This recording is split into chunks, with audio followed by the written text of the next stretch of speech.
ছবি সামনে দিয়ে রাজনীতি করেছে। আমি মনে করি এই সখীপুরবাসীকে সম্রাট ভাই কাছে থাকবে ইনশাআল্লাহ।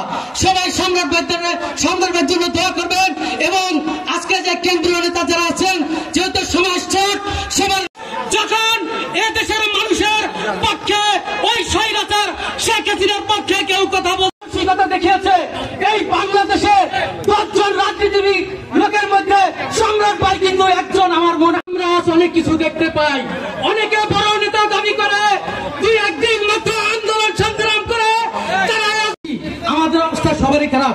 আমার গলা শুকিয়ে যাচ্ছে। সংগ্রামী সাথী বন্ধুগণ, সম্রাট ভাইকে জন্য আমার সখীপুরবাসীর জন্য আমার ভালোবাসা রইল।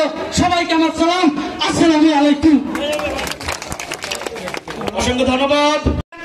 শিক্ষা অধিকার প্রগতির পতাকাবাহী সংগঠন 2018 সালের ঐতিহাসিক কোটা সংস্কার আন্দোলনের অগ্নিগর্ভ থেকে জন্ম। অধিকার আমাদের অধিকার, আমাদের অধিকার, দেশ হবে জনতার।